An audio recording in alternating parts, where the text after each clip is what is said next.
वेद का मार्ग समझने के लिए वेद का विद्वान की आवश्यकता है।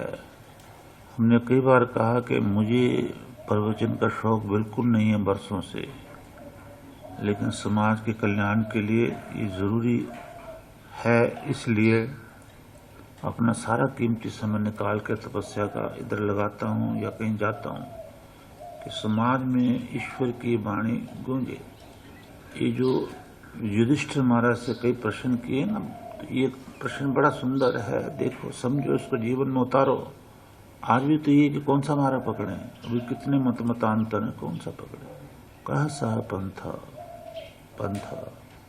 कि बता युधिष्ठिर, यक्ष पूछ रहा है कि कह सा पंथ, वो रास्ता कौन सा है जिससे मोक्ष मिलता है, ईश्वर प्राप्त होता है, ज्ञान कर्म कांड उपासना सारा समझ में आता है।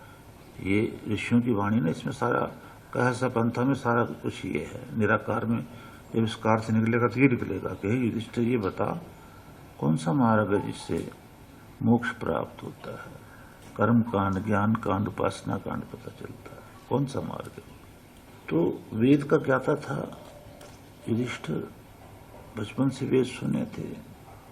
आप भी कह सकते हो, जो भी वेद सुनता कहता कि वेद का मार्ग है। उसने ये जवाब नहीं दिया युधिष्ठिर ने कि जी वो रास्ता वेद का है वेद का ही। तो वेद क्या करेंगे बिना विद्वान के, समझ ही नहीं आएंगे। तो उसने वो जवाब दिया जो बिल्कुल कमाल का जवाब था। महाजनः येन गतः स पंथः।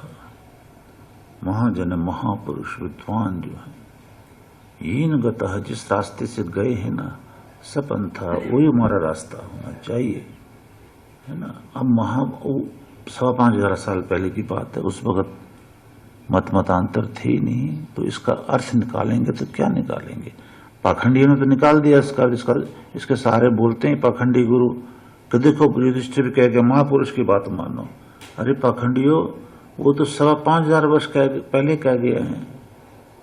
जब ये तुम्हारा पाखंड था, ना संत था, ना सदगुरु शब्द था, न मत थे, न मतांतर थे, न हिंदू मुस्लिम सिख ईसाई पारसी जैन, कुछ भी नहीं था।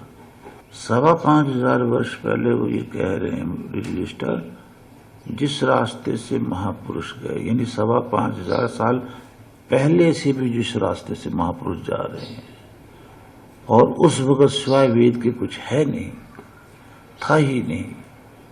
तो अर्थ निकलता है महाजना का कि जो ये ऋषि मुनि वेदों के मार्ग पर चलकर जो खुद भी तर गए, लोगों को भी तार दिया, पृथ्वी को अलंकृत कर दिया, काम क्रोध मद लोभ अहंकार दुनिया से भगा दिया, सड़ा दिया, नष्ट ही कर दिया, और पुरुषार्थी करके आयु बढ़ा दी लोगों की, वो वेद का मार्ग है।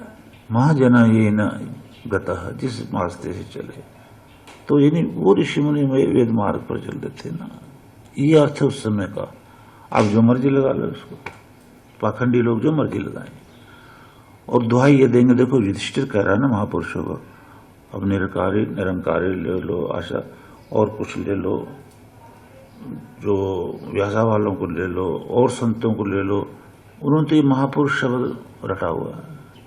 महापुरुषों की वाणी, महापुरुषों की वाणी, महापुरुषों का जो वैदिक अर्थ है, उस व्यास मुनि ने जो जवाब दिया, व्यास मुनि जो, वो तो ऋषि मुनि है, मंत्रदृष्टा ऋषि हैं, समाधिस्थ पुरुष हैं, वो तो योगी है। महापुरुष का अर्थ संत तो है ही नहीं, सतगुरु तो है ही नहीं। उस समय ये शब्द था ही नहीं, आज भी नहीं है वेदों में ये शब्द संत सतगुरु। वहां तो अग्नि ऋषि वरुण ऋषि मुनि तपस्वी योगी ये शब्द हैं। तो हमारा मार्ग वो होना चाहिए जो अनादिकाल से जिस रास्ते से महापुरुष यानी ऋषि मुनि लोग तपस्वी उसको अडॉप्ट, उस पर चलते थे। वेद जो कहता था उस कर्म को वो करते थे, वो मार्ग हमारा। ये बीच में जो आ गया, चेंजेज हो गई इतने मत में, ये तो गड़बड़ हो गया, तो वेद विरुद्ध हो गया, ईश्वर के खिलाफ हो गया। इसलिए दूरात अपि अंत। अब देखो यज्ञ हो रहा है, और कृष्ण ने कह दिया युधिष्ठिर तो अब राजा बना है, महाभारत का युद्ध जीत करके पहला यज्ञ कर रहा है, तो तूने तो ये ब्राह्मण बुला रखे, पुरोहित बुला रखे, यज्ञ कर भी लिया तूने, पूर्ण तो नहीं हुआ रही। ब्रह्मा कहाँ है, ऋषि कहाँ है, फिर लास्ट में आप कितनी बड़ी कथा है, द्रौपदी लाई है ना सुपच ऋषि को कि मेरे पति का यज्ञ पूर्ण करो मना के। क्या जरूरत है ऋषियों की बुलाने की, है ना?